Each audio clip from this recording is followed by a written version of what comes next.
I walk through the valley of the shadow of death, I take a look at my life and realize there's nothing left. Cause I've been blasting and laughing so long that even my mama thinks that my mind... econômica que o país se encontra.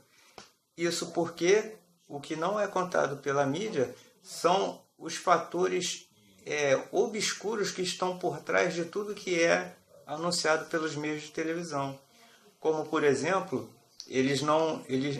os veículos de comunicação não informam que o país está sendo atualmente massacrado pela exploração mineral, e exploração mineral essa que sai de forma clandestina e representam toneladas de riquezas minerais que vão para fora.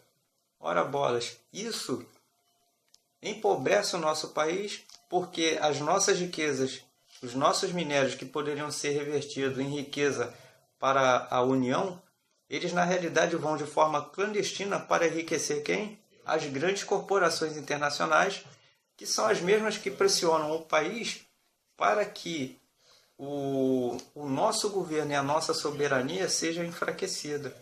Então, de nada adianta usar de tecnicismo na análise política se você não atinge o coração do problema.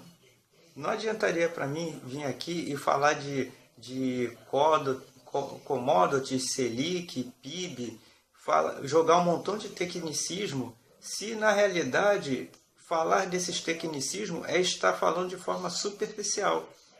O coração do problema brasileiro está no seu papel internacional, que é a área de exploração.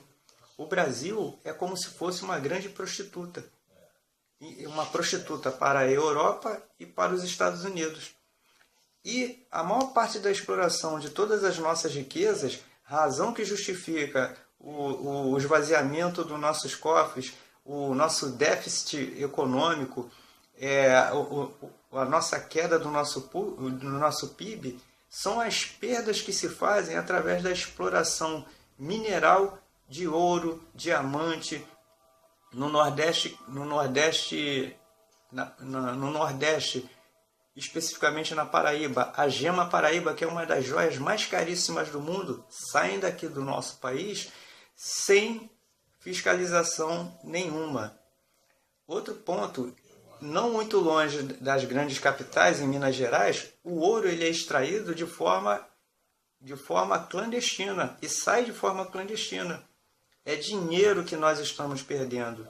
Se toda essa riqueza que o nosso país tem fosse fiscalizada, utilizada e controlada pelo governo federal e revertida para nós como riqueza monetária, o nosso país estaria em pé de igualdade com a Europa e os Estados Unidos e investindo principalmente no que é mais importante dentro do capitalismo informacional, que são os investimentos em P&D, ou seja, pesquisa e desenvolvimento, que é exatamente o que bota um país na ponta de lança da economia global. Correto?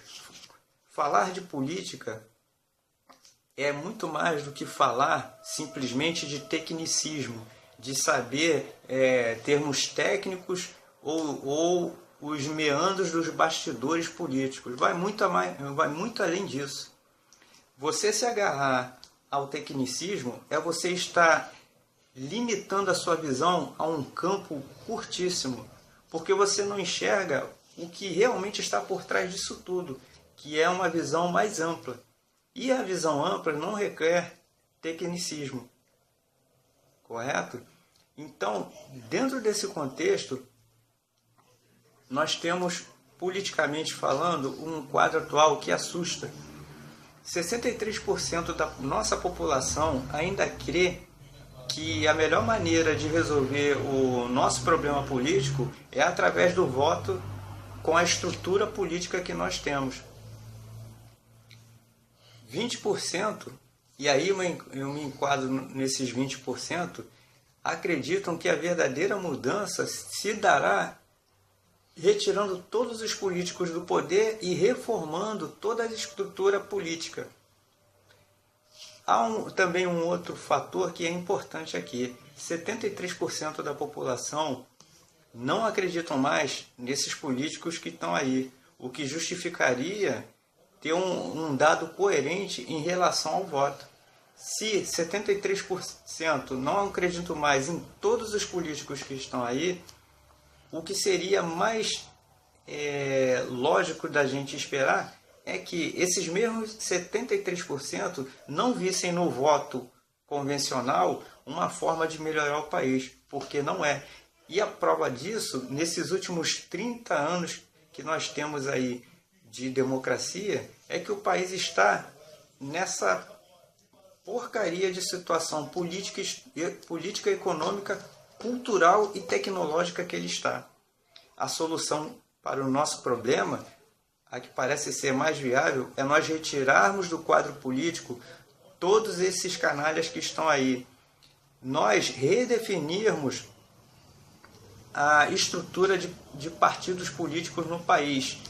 Nós estabelecermos o voto facultativo e nós também implementarmos a candidatura independente se o cidadão quiser se candidatar, não depender da política partidária profissional, que já foi alvo de ataque, e não depender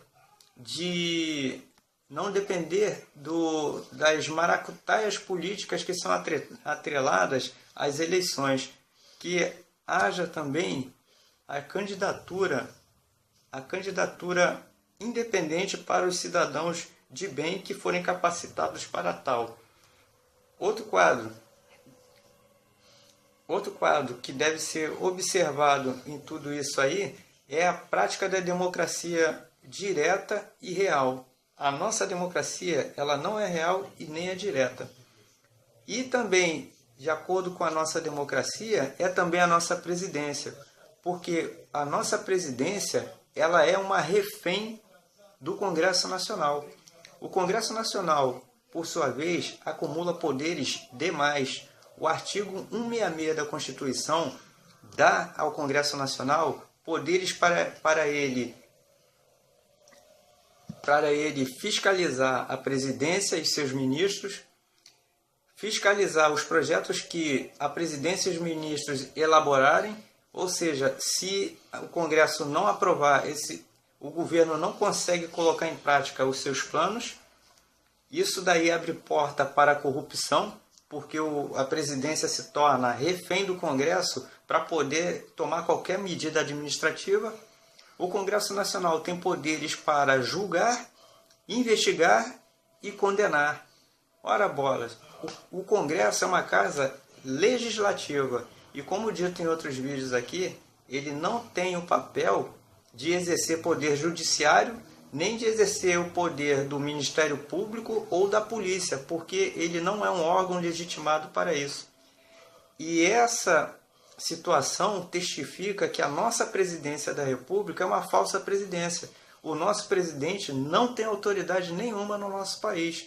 E isso é a causa de todos os problemas políticos e sociais que nós temos nesse país. Porque o presidente, para governar, ele tem que comprar o Congresso. E isso não está certo. A gente tem que pleitear a independência e soberania do presidente.